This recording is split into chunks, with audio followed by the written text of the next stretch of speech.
20-20 questions रखे हैं यहाँ पर। 20 प्रश्न आपको बाल विकास के कराए जाएंगे, बाल मनोविज्ञान के, 20 प्रश्न आपको शिक्षण कौशल के और 20 प्रश्न आपके रहेंगे जीवन कौशल के। लेकिन आपसे 30 प्रश्न ही पूछे जाएंगे 10-10 नंबर के। आइए स्टार्ट करते हैं क्वेश्चन नंबर 1 से। पहला प्रश्न आपके सामने, गेस्टाल्ट का अर्थ क्या होगा? पहला प्रश्न आपकी स्क्रीन पर, गेस्टाल्ट का अर्थ क्या होगा? व्यवहार के रूप में, तो व्यवहारवादी हो जाएगा, तो ये तो उत्तर होगा नहीं। ठीक है, गेस्टाल्ट का मतलब होता है समग्र रूप यानी पूर्ण आकार, तो यहां पर आपका ऑप्शन नंबर डी सही हो जाएगा, समग्र यानी पूर्ण आकार। अगला प्रश्न देखिएगा, बच्चे दुनिया के बारे में अपनी समझ का सृजन करते हैं, इसका श्रेय किसको जाता है? प्रश्न संख्या 2, थॉर्नडाइक ने प्रयास एवं त्रुटि का सिद्धांत दिया, पावलोव ने शास्त्रीय अनुबंधन का सिद्धांत दिया, स्किनर ने क्रिया प्रसूत अनुबंधन का सिद्धांत दिया, जीन पियाजे ने संज्ञानात्मक विकास का सिद्धांत दिया। साथ ही साथ ये कहा कि बच्चे दुनिया के बारे में अपनी समझ का सृजन करते हैं, ये स्टेटमेंट जीन पियाजे का है। तीसरा प्रश्न, नवीन एवं मौलिक ज्ञान को प्रकट करने पर कौन सा सिद्धांत बल देता है? प्रश्न संख्या 3, नया कुछ करने पर कौन सा सिद्धांत जोर देता है? संज्ञानात्मक, व्यवहारात्मक, निर्मितवाद या फिर तर्कशास्त्र? तो उत्तर होगा निर्मितवाद, या फिर हम इसी को कहें संरचनावाद। संरचनावादी मनोवैज्ञानिक इसमें आ जाते हैं, जो कुछ नया करने पर जोर देते हैं। तो यहां पर आपका सी विकल्प सही होगा। असंगत चुनिए, कुछ सिद्धांत के नाम दिए गए हैं, आपको अलग वाला पहचानना है, मतलब गलत वाला पहचानना है। मनोसामाजिक सिद्धांत एरिक एरिक्सन ने दिया, मनोलैंगिक सिगमंड फ्रायड ने दिया, कुर्ट लेविन ने क्षेत्रीय दिया, जीन पियाजे का सिद्धांत जो है वो संज्ञानात्मक है। हालांकि इन्होंने नैतिक विकास पर वर्क किया है, लेकिन इनको ये वाले सिद्धांत के नाम से नहीं जाना जाता है, इनको सिर्फ संज्ञानात्मक विकास के सिद्धांत के नाम से जाना जाता है। नैतिक विकास का सिद्धांत जो है कोहलबर्ग के द्वारा दिया गया। अगला प्रश्न, रेखीय अभिक्रमित अनुदेशन के प्रवर्तक कौन है? प्रश्न संख्या 5 में उत्तर होगा स्किनर महोदय रेखीय अभिक्रमित अनुदेशन के प्रवर्तक हैं। पहला ऑप्शन सही होगा। विकास के संदर्भ में मैकडूगल ने क्या कार्य किया? एक बार वीडियो को आप सभी लोग लाइक करें, आपके लाइक से ही हमें मोटिवेशन मिलता है। क्वेश्चन नंबर 6 उत्तर होगा, मैकडूगल ने दिया है मूल प्रवृत्त्यात्मक यानी मूल प्रवृत्तियों की बात इन्होंने की है, जिनकी संख्या 14 बताई है। अगले प्रश्न की तरफ बढ़ते हैं। प्रश्न संख्या 7, विकास कैसी प्रक्रिया है? खंडित, निरंतर, पूर्ण, अपूर्ण? निरंतर चलने वाली प्रक्रिया है विकास। जन्म से लेकर यानी गर्भावस्था से लेकर के मृत्यु तक ये प्रक्रिया चलती है लगातार, सार्वभौमिक प्रक्रिया है। मनोविज्ञान शाला उत्तर प्रदेश में कहां स्थित है? प्रश्न संख्या 8, इलाहाबाद यानी प्रयागराज में स्थित है मनोविज्ञान शाला उत्तर प्रदेश। कोलकाता में भारत की प्रयोगशाला है। क्वेश्चन नंबर 9, विद्यालय बच्चों के सामाजिकरण की एक ऐसी संस्था है जहां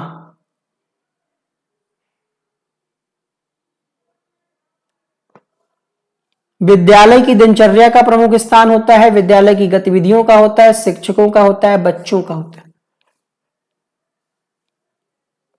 जब बच्चों के सामाजिकरण की संस्था है तो बच्चों का ही प्रमुख स्थान होगा, ना कि किसी और का। तो इस प्रश्न का डी उत्तर सही हो जाएगा। किसी भी नई भाषा को सीखने के लिए कहां से प्रारंभ किया जाना चाहिए? प्रश्न संख्या 10, सबसे पहले जैसे हमें उर्दू सीखना है या हम मान लें हमें बंगाली सीखना है, तो डायरेक्ट हमें बंगाली के शब्द नहीं सिखाए जाएंगे। चलिए इससे अगर नहीं रिलेट कर पा रहे हैं, मान लीजिए आपको हमें इंग्लिश सिखाना है, नई भाषा है आपके लिए, अगर आपको नहीं आती है तो, या जिसको नहीं आती उसके लिए नई ही तो हुई, तो डायरेक्ट हम वाक्य अगर बता देंगे बच्चा नहीं। शुरुआत की जाती है A for apple, B for boy, C for cat, या A for apple, B for बड़ा एप्पल, सी फॉर छोटा एप्पल। ये हो गया आपका, है ना। तो एबीसी से हम स्टार्ट करते हैं, अर्थात अक्षरों से, फिर उसके बाद शब्दों से, फिर हम बताते हैं कि BABOY बॉय, है ना, ऐसे हम शब्द बताते हैं। तो यहां पर पहला विकल्प सही हो जाएगा। संज्ञानात्मक क्षेत्र का सही क्रम कौन सा होगा? अच्छी लग रही क्लास कि नहीं? थोड़ा सा चेंज हुआ आज टॉपिक। बहुत दिन से आप जीएस पढ़ रहे थे और अन्य विषयों को पढ़ रहे थे, थोड़ा सा इसको भी कवर किया जाए। तो सबसे पहले मूल्यांकन वाले ऑप्शंस को हटा दीजिए। ज्ञान के बाद अनुप्रयोग तुरंत नहीं होगा, ज्ञान के बाद अवबोध, फिर अनुप्रयोग, फिर विश्लेषण, संश्लेषण और लास्ट में मूल्यांकन। ब्लूम टैक्सोनॉमी से प्रश्न है संज्ञानात्मक क्षेत्र। अगला प्रश्न, द बिहेवियर ऑफ ऑर्गेनिज्म नामक पुस्तक के लेखक कौन है?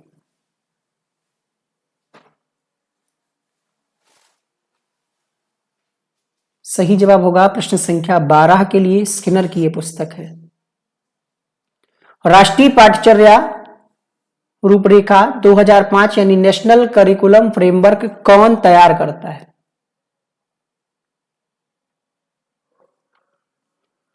NCERT, जिसका मुख्यालय दिल्ली में है और 1961 में इसकी स्थापना हुई थी। NCERT और फुल फॉर्म की अगर हम बात करें तो national council of education research and training. प्रश्न संख्या 14, प्रकृति पोषण विवाद निम्नलिखित में से किससे संबंधित है? Question number 14।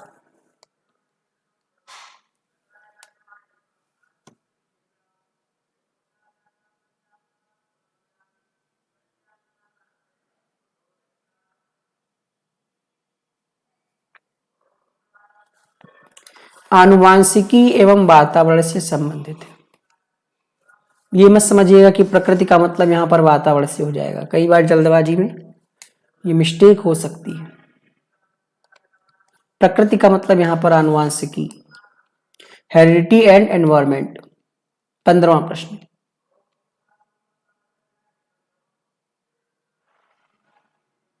चौदह का उत्तर कुछ बच्चे बी लगा रहे हैं, क्यों भाई? गलत बात है, कुछ लोग सी भी लगाए दे रहे हैं। पावलोव द्वारा निम्न में से किस अधिगम सिद्धांत का प्रतिपादन किया गया?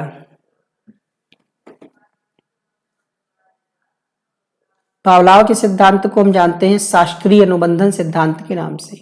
कोहलर ने दिया सूज का सिद्धांत, प्रयास एवं त्रुटि का सिद्धांत थॉर्नडाइक ने दिया, क्रिया प्रसूत स्किनर ने दिया।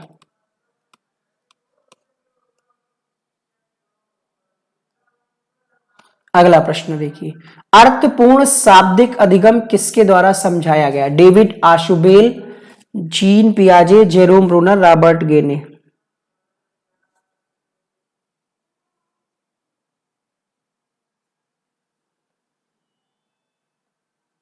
प्रश्न संख्या 16, आपके जो एक्स्ट्रा सवाल आ रहे हैं उनका उत्तर हम लास्ट में करेंगे, प्लीज अभी जो पढ़ाया जा रहा है पढ़ लीजिए। 16वें प्रश्न की बात करें, डेविड आशुबेल के द्वारा सबसे पहले अर्थपूर्ण शाब्दिक अधिगम को परिभाषित किया गया, एक्सप्लेन किया गया। तो यहां पर आपका फर्स्ट ऑप्शन सही होगा। हो सकता है यह प्रश्न आपके लिए नया हो। संविधान के किस संशोधन से शिक्षा एक मौलिक अधिकार बन गई है?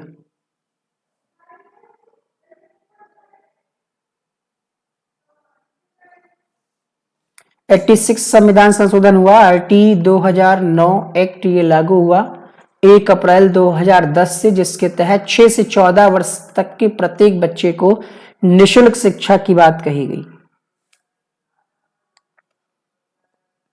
बच्चे की वृद्धि मुख्यतः संबंधित है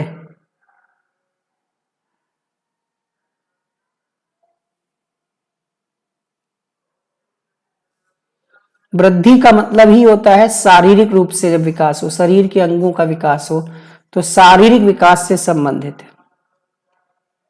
पुनर्वलन का सिद्धांत किसे कहते हैं?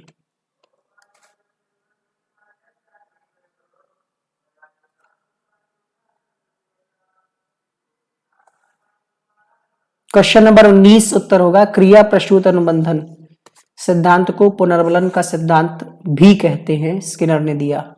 समस्या समाधान का पहला स्टेप या प्रथम चरण क्या है?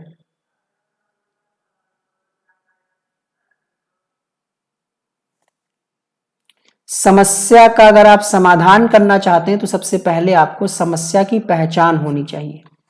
पहचानेंगे नहीं तो समाधान कैसे करें। अब शिक्षण कौशल के 10 प्रश्नों का 20 प्रश्नों का यहां पर टेस्ट रहेगा। देखिएगा शिक्षण कौशल में आपका क्या स्कोर रहता है। पहला प्रश्न आप सबकी स्क्रीन पर ये रहा। क्वेश्चन नंबर 1, शिक्षण के अग्रिम संगठन प्रतिमान के प्रवर्तक कौन हैं? सही जवाब होगा यहां पर हार्वर्ड गार्डनर ने जो है ये बहुबुद्धि का सिद्धांत दिया, तो ये नहीं होंगे। स्किनर ने अभिक्रमित अनुदेशन दिया, क्रिया प्रसूत दिया, ये भी नहीं होंगे, ये भी नहीं। आसुबेल। अगला प्रश्न देखिएगा, प्रश्न संख्या 2, शिक्षक अपने संपूर्ण विषय वस्तु को छोटे छोटे खंडों में विभाजित करके छात्रों के समक्ष प्रस्तुत करता है। यह अधिगम का कौन सा सिद्धांत है? कमेंटवा भाग रहा है। संख्या बढ़ेगी अगर आप सपोर्ट करेंगे तो हमें और अच्छा लगेगा और अधिक क्लासेस हम आपके लिए ला पाएंगे। दूसरे प्रश्न की बात करें, जब यहां पर कह दिया इन्होंने छोटे छोटे खंडों में विभाजित कर रहा है अर्थात टुकड़ों में, अर्थात आंशिक क्रिया का नियम होगा। तत्पर नहीं है, बहुत सारी क्रियाएं नहीं है। शैशवावस्था के लिए उत्तम शिक्षण विधि बताइए।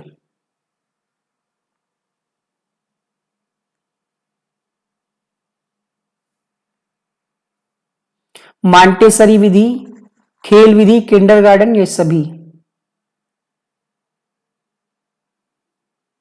सभी विधियां जो है अच्छी है शैशवावस्था के लिए। खेल खेल में बच्चा सीखेगा, बाल उद्यान विधि से सीखेगा। चौथा प्रश्न है, शिक्षण प्रक्रिया में निम्नलिखित में से किसका भली भांति ध्यान रखना चाहिए?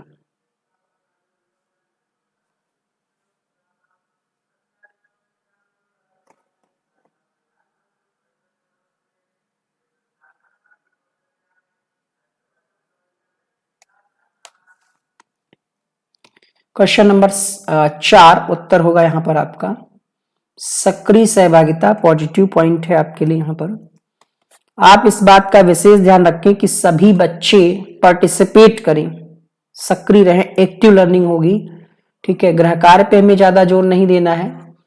सबसे ज्यादा जरूरी यह है कि बच्चे एक्टिव रहें शिक्षण प्रक्रिया में। ऐसा नहीं कि आप लेक्चर दिए जा रहे हैं, बच्चा सुन ही नहीं रहा है तो कोई मतलब नहीं, आपका शिक्षण प्रभावशाली नहीं होगा। सूक्ष्म शिक्षण के भारतीय प्रतिमान में कुल कितना समय लगता है? शिक्षण कौशल के अंतर्गत शिक्षण वाले ही प्रश्न हम आपको करा रहे हैं। 36 मिनट का समय लगता है। 5 के लिए आपका ऑप्शन नंबर बी सही हो जाएगा। सूक्ष्म शिक्षण चक्र का प्रथम पद होता है, फर्स्ट स्टेप क्या होगा? माइक्रो टीचिंग का। सबसे पहले हम योजना बनाते हैं, प्लानिंग करते हैं। प्रश्न संख्या 7 है, निम्न में से कौन सा अवबोध स्तर के शिक्षण में शामिल है? पृथक्करण, अनुप्रयोग, तुलना, अनुवेशन।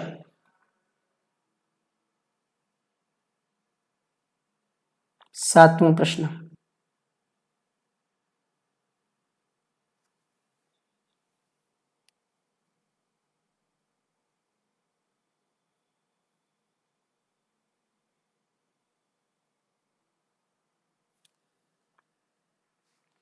अन्वेषण ऑप्शन नंबर 4 के साथ जाएंगे यहां पर।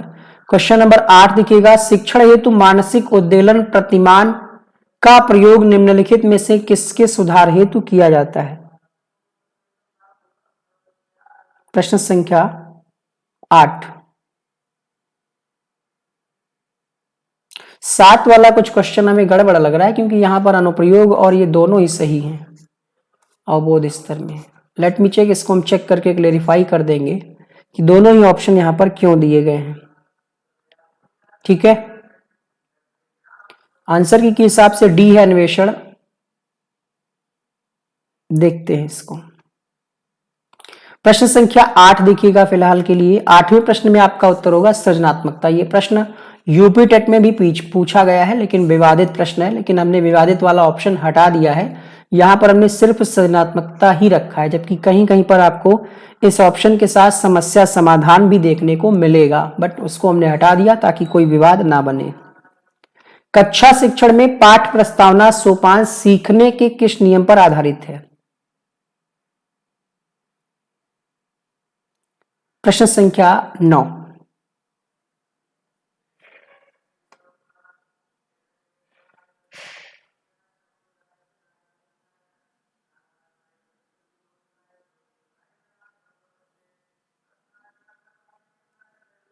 सही जवाब होगा, देखिए प्रस्तावना जो आप तैयार करते हैं उस पर आपका तत्परता का नियम रहता है कि इस तरीके से आप तैयार करेंगे कि बच्चे सीखने के लिए तैयार रहें, तत्पर रहें। छात्र में रुचि उत्पन्न करने की कला को क्या कहेंगे? प्रश्न संख्या 10। उद्देश्य, संरचना, सामाजिक। सही जवाब होगा, देखिए रुचि उत्पन्न करने की कला को मोटिवेशन या अभिप्रेरणा कहते हैं, प्रेरणा। एक प्राथमिक कक्षा कक्ष में एक शिक्षक को क्या करना चाहिए? प्रश्न संख्या 11। केवल उदाहरण देंगे, केवल गैर उदाहरण देंगे, केवल उदाहरण एवं गैर उदाहरण दोनों देंगे, या फिर बताइए। गैर उदाहरण का मतलब एक तरीके से हिंट देना। जब बच्चे को कुछ समझ नहीं आता तो आप टीचर होने के नाते थोड़ा सा उसको याद दिलाने का प्रयास करते हैं, हिंट जो देते हैं वही गैर उदाहरण होता है।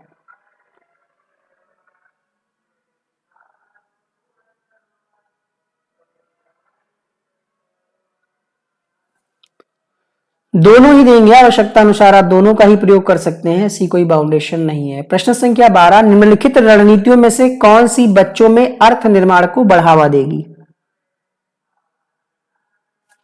प्रश्न संख्या 12 के लिए क्या उत्तर करेंगे आप?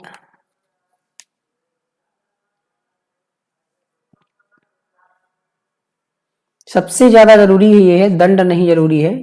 आप खोज आधारित बात करें और परिचर्चा यानी डिस्कशन करें, तो फर्स्ट ऑप्शन इसका सही होगा। बच्चों की गलतियां एवं भ्रांत धारणाएं क्या है? अगर बच्चे गलती करते हैं या कुछ कंफ्यूजन रहती है, कोई डाउट रहता है, तो इसको आप किस तरीके से सोचेंगे, समझेंगे?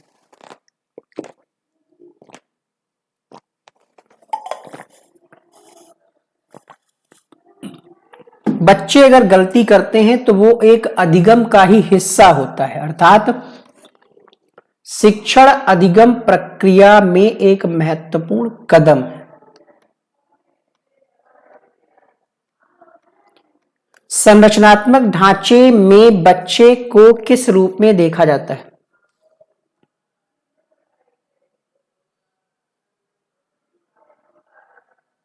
Question number 14। लघु वयस्क, खाली स्लेट, निष्क्रिय प्राणी, मेन पॉइंट को पकड़िए, वैज्ञानिक अन्वेषक। आपको उत्तर मिल जाए, पूरा पढ़ेंगे टाइम बहुत लगेगा। प्रश्न संख्या 14 के लिए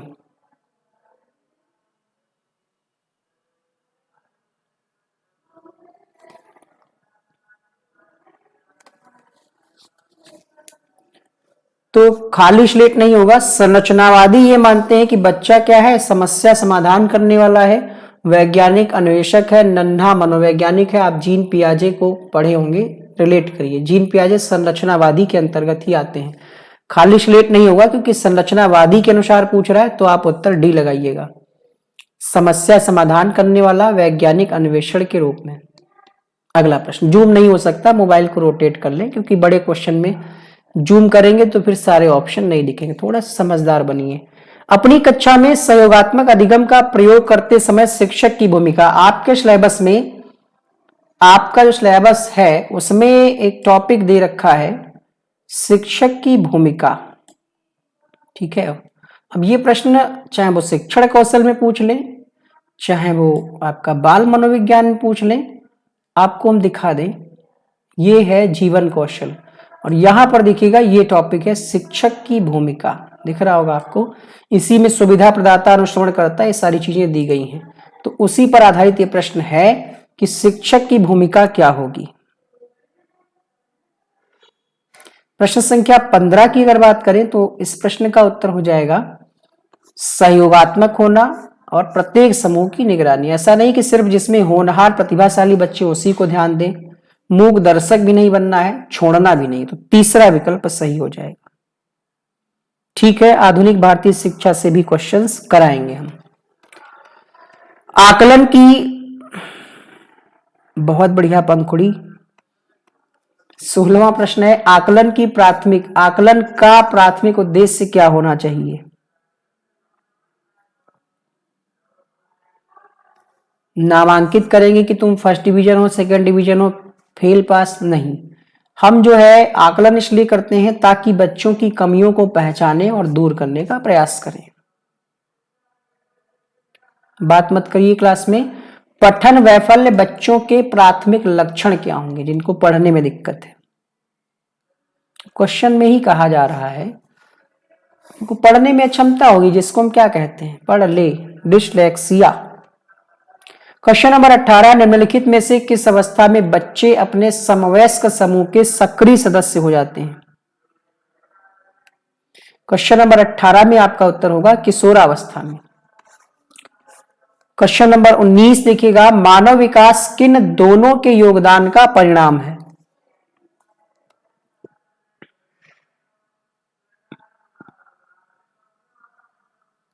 बदला लिया जा रहा है। चलिए, तो वंशानुक्रम एवं वातावरण, किस चीज का बदला बिटिया? 19 का यहां पर सी सही हो जाएगा। क्वेश्चन नंबर 20, जब बच्चा फेल होता है तो इसका तात्पर्य क्या है?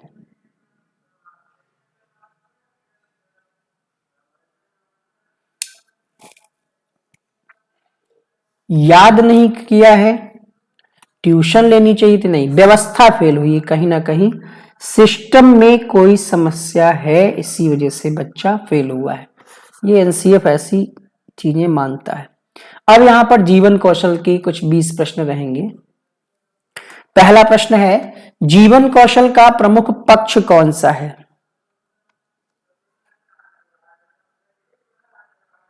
बाहर का शोर आ रहा होगा, यहां पर श्रीमद् भागवत होनी है तो उसी का शायद आवाज आ रहा होगा। आपको आ रहा है कि नहीं आ रहा है?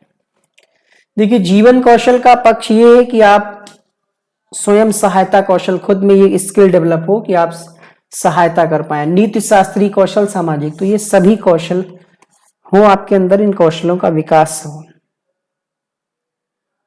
9:30 आए इस पार्ट में, अच्छा 9:30 आए, ठीक है कैलाश, बहुत बढ़िया। अपने अंदर देखना अर्थात किसी व्यक्ति द्वारा अपने व्यवहार का स्वयं अध्ययन करना क्या कहलाता है?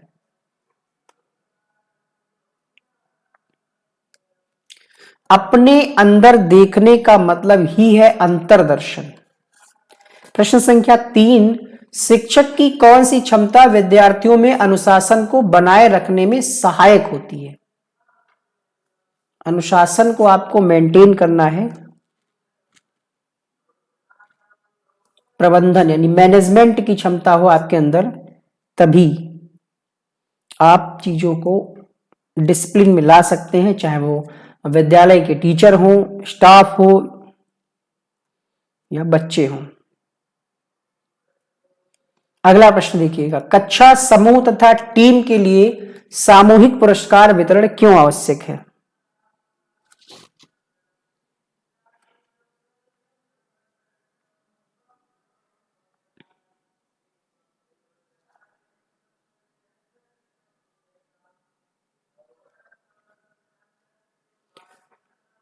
टीम में अगर आप कुछ गिफ्ट प्रेजेंट करते हैं किसी, तो सिंपल सी बात है, मोटिवेशन भी होगा, प्रोत्साहन भी मिलेगा और मनोबल भी बढ़ेगा। तो यहां पर ये सभी कारक जिम्मेदार हैं।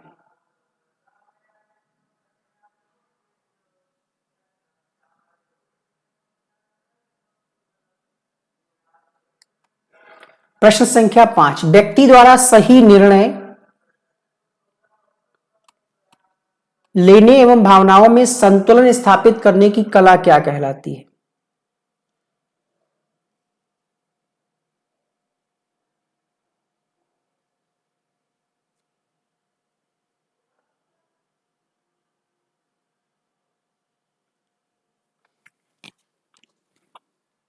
इसी को कहते हैं जीवन कौशल, कि आप बैलेंस बना ले पा रहे हैं कि नहीं, निर्णय लेने में सक्षम हैं कि नहीं है, यही कहलाता है जीवन कौशल।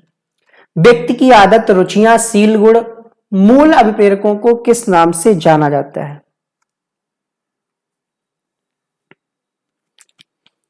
गुलजार साहब ने कहा था, गुलजार साहब की शायरी हमने आपको एक दिन सुनाई थी, कुछ लोग कह रहे हैं कि एक बार और सुनाइए, तो सुनिएगा जरा, गौर फरमाइएगा।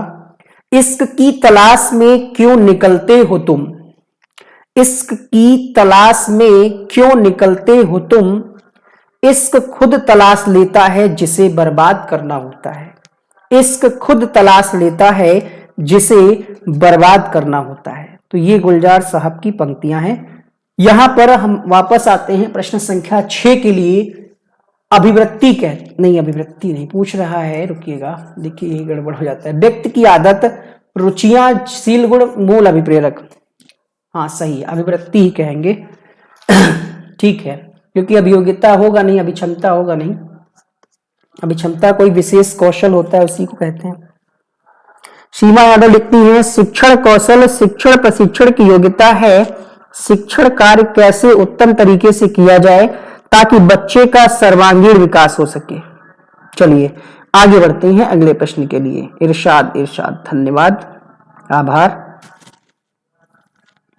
मजा आ गया। लो, किसी को मतलब ही नहीं समझ में आया।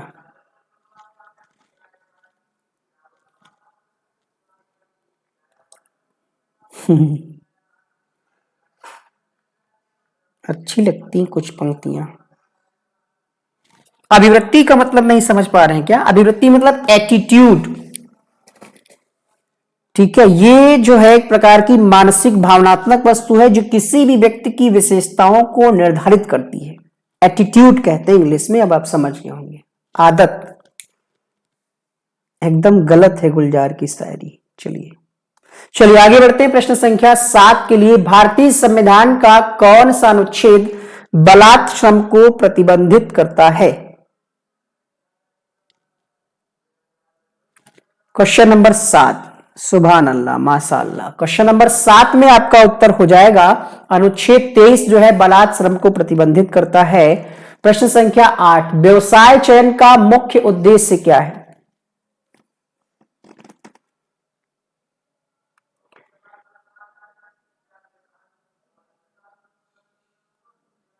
बिल्कुल सही लिखा है नेहा सिंह जी ने। अभिव्यक्ति का मतलब होता है अपने अंदर की भावनाओं और बातों को बाहर की तरफ प्रकट करना।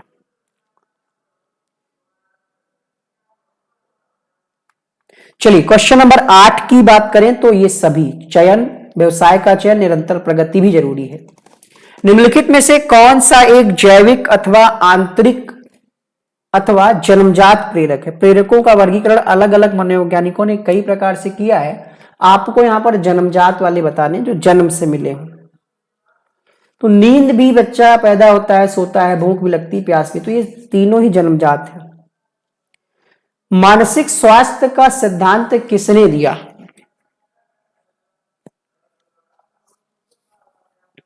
मानसिक स्वास्थ्य का सिद्धांत मास्लो जी के द्वारा दिया गया। बालकों में स्व अनुशासन की भावना पैदा करना है तो सबसे अच्छा तरीका क्या होगा?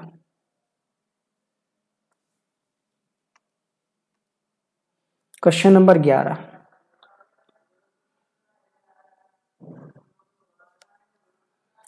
फटाफट से वीडियो को लाइक भी कर दीजिएगा। थोड़ा सा क्लास का माहौल चेंज हो जाता है, बट ध्यान रखिएगा, डिसिप्लिन में रहिएगा। आपका माइंड थोड़ा सा चेंज हो जाता है कि आप एकदम से बोर ना फील करें कि यार क्या चल रहा है क्लास में।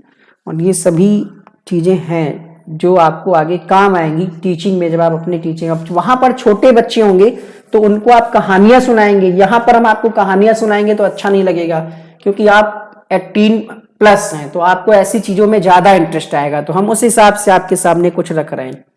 तो सबसे अच्छा तरीका है कि आप उन्हें कुछ जिम्मेदारी सौंपिए, स्वानुशासन की भावना विकसित हो जाएगी। जब जिम्मेदारी पड़ेगी तो इसका निर्वहन करना सीख जाएंगे। अगला प्रश्न देखिएगा, 12वां प्रश्न है, वे बालक जो अपनी योग्यताओं, क्षमताओं, व्यक्तित्व तथा व्यवहार संबंधी विशेषताओं की दृष्टि से अपनी आयु के अन्य औसत तथा असामान्य बालकों से भिन्न होते हैं, उनको क्या कहते हैं? अन्य असामान्य बालकों से भिन्न होते हैं उनको हम समस्यात्मक पिछड़े नहीं कहेंगे, विशिष्ट बालक कहेंगे। फर्स्ट ऑप्शन करेक्ट होगा। क्वेश्चन नंबर 13 है, प्रतिभाशाली बालक की विशेषता बताइए।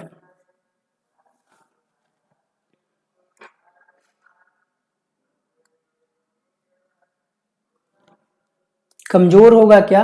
बहुत ज्यादा उत्तेजित नहीं। जो प्रतिभाशाली बालक होगा उसमें अमूर्त चिंतन की अधिकता पाई जाएगी। यहां पर आपका ऑप्शन नंबर सी सही हो जाएगा। प्राथमिक स्तर पर शिक्षक की निम्न में से सबसे महत्वपूर्ण भूमिका क्या है?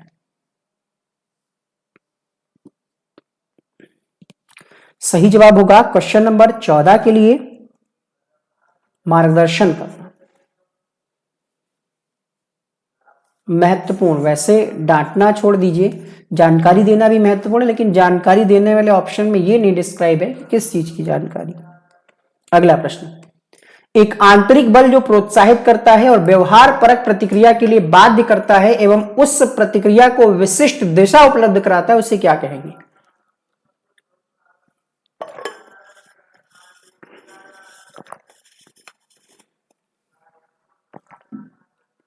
उसे हम मोटिवेशन या अभिप्रेरणा कहते हैं। आंतरिक बल है, आपके अंदर से आता है, इससे आप प्रोत्साहित होते हैं और आप काम करना शुरू करते हैं, सीखते हैं कुछ। अगला प्रश्न देखिए, छात्र के अवांछित व्यवहार के संशोधन हेतु सबसे प्रभावी विधि कौन सी है? क्या दंडित करना सबसे अच्छी विधि होगी? नजरअंदाज कर देंगे आप, इग्नोर कर देंगे? नहीं, हम पता लगाएंगे कि बच्चा अगर कोई ऐसा व्यवहार कर रहा है, अगर किसी को गाली दे रहा है तो क्यों दे रहा है। क्या उसके सहपाठी या उसके जो मित्र हैं वो तो नहीं उसी टाइप के हैं जो उसको सिखा रहे हैं? अगर वो खाना ला रहा है और खाना फैला रहा है, पूरे क्लास में गंदगी कर रहा है, या अगर ब्लैक बोर्ड को तोड़ फोड़ रहा है, सीट को, तो कारण हम पता करेंगे और फिर इसको हम दूर करने का प्रयास करेंगे। व्यावहारिक क्षमताओं में वह सापेक्ष स्थायी परिवर्तन जो कि प्रबलित अभ्यास का परिणाम होता है, उससे क्या कहेंगे? देखिए, सबका पढ़ाने का तरीका अलग अलग होता है। कुछ लोग आपको 20 क्वेश्चन को कहो 1 घंटे में पढ़ाएं, बाकी बातचीत हो, आपके कमेंट पढ़े जाएं, अपनी तारीफ पढ़ी जाए, तो ये चीजें यहां पर थोड़ा नहीं हो पाती, हैबिट में नहीं है हमारी। ठीक है, कम समय में आपको बेहतरीन कंटेंट देने का हम प्रयास करते हैं, और जहां पर आपको लगे कि ये चीज समझ में नहीं आई है, पूछिए आप। ठीक है, प्रश्न संख्या 17,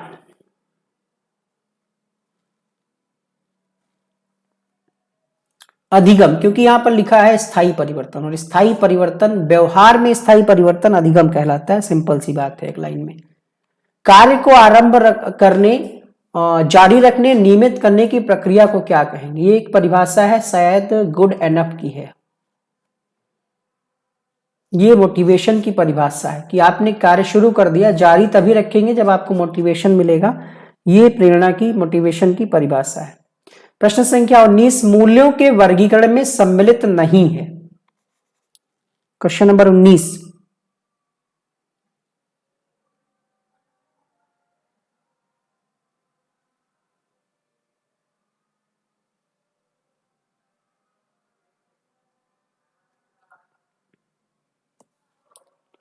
ये नहीं कहना, ऐसा नहीं है किसी भी प्रकार से चोरी डकैती करके पैसा इकट्ठा करें तो कोई मतलब नहीं है, ये मूल्यों के अंतर्गत नहीं आएगा। क्वेश्चन नंबर 20 पढ़िएगा, ऑप्शन अपने हिसाब से सेट कर लीजिए, ABCD कर लीजिए। अब बताइए आंतरिक प्रेरणा कौन सा ऑप्शन दे रहा है?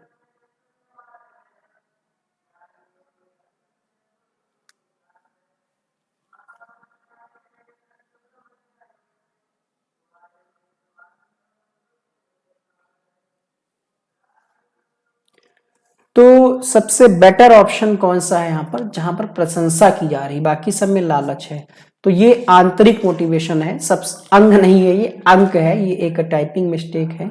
सबसे ज्यादा अंक पाने पर उसको मोटिवेशन दिया जाए। तो ये 60 प्रश्नों का टेस्ट आपको कैसा लगा, कमेंट बॉक्स में अपने सुझाव जरूर लिखा करें, ताकि हमें आगे आने वाली क्लासेस के लिए मोटिवेशन मिल सके और आपका फीडबैक पता लग सके। थैंक यू सो मच इस क्लास से जुड़ने के लिए। यहाँ पर कुछ अन्य क्लासेस के हम लिंक लगाए दे रहे हैं, आप यहीं से क्लिक करके देख सकेंगे।